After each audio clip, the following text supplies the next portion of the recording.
Hello everyone, good day. I am Andrew Season, a first year student from Bachelor of Science in Marine Transportation. In this video, we'll explore the importance of compassion in our lives in the world. Join me as we explore the meaning and how we can demonstrate it in our daily lives. Ready to learn? Well, study compassion, what it is, why it's important, and how we can show it to others. Let's go!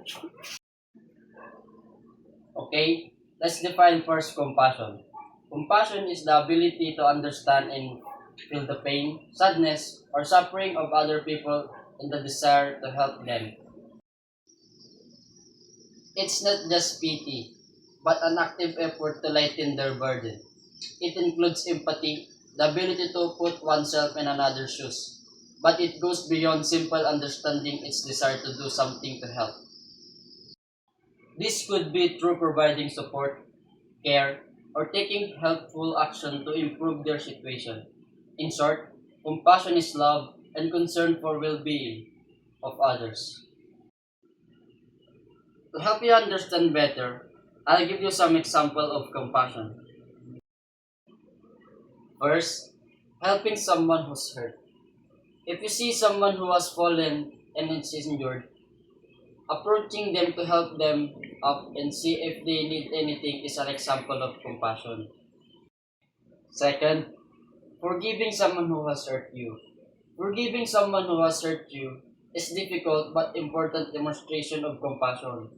It shows understanding and acceptance. Third, listening to a friend who has problem. When a friend shares their problem, listening to them with empathy and understanding and offering support shows compassion. Okay, these are just a few examples of compassion. Let's learn more about how compassion is expressed in caring for the environment and others in many ways. Compassion for the environment is seen in responsible use in natural resources. This includes avoiding waste, recycling, and supporting sustainable practices. It also includes combating pollution of air, land, and water, and protecting endangered species. Planting trees and supporting conservation program are concrete example of compassion for our planet. In short, it is recognizing the interconnectedness of all life and the desire to protect the health of our ecosystem. Compassion for others can be shown by helping those in need. This can be in the form of providing food, clothing, shelter, or financial support. It can also be shown by caring for the sick or disabled and by giving time and attention to those who are depressed or lonely. Listening with empathy, understanding their situation, and offering support are important elements of compassion for our fellow human being. Defending the oppressed and fighting injustice are also examples.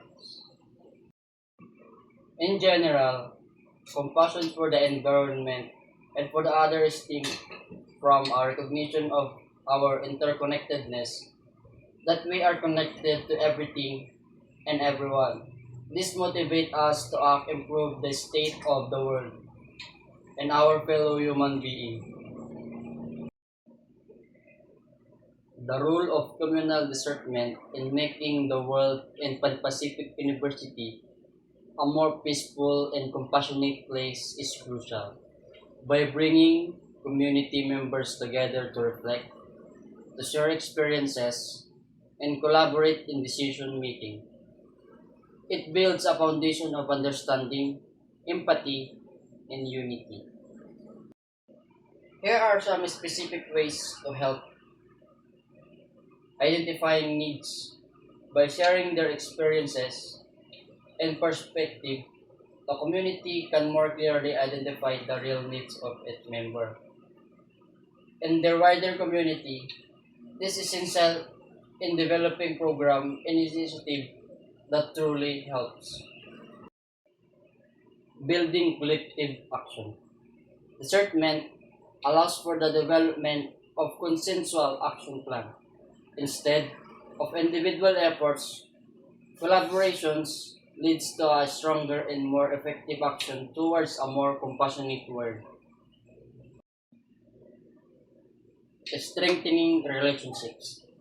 The discernment process of strengthening relationship between community members, sharing experiences and perspective, foster empathy and understanding, which are the foundation of compassion. Promoting justice. Through discernment, it's easier to identify injustices and discrimination within and outside the community. This allows for the development of strategies to address them and promote justice and equal rights. Developing accountability. Participation in discernment cultivate a sense of responsibility among community members. They know that their decisions affect others, and this motivates them to act with compassion and care. In short, communal discernment is a vital process in building a more compassionate and just a world within the Pan Pacific University and global. It enables collective action based on empathy, understanding, and unity. Once again, I'm Andrew Mark P. Season, first year student from Marine Transportation. I hope you learned something about how I define compassionate, and thank you. Bye bye.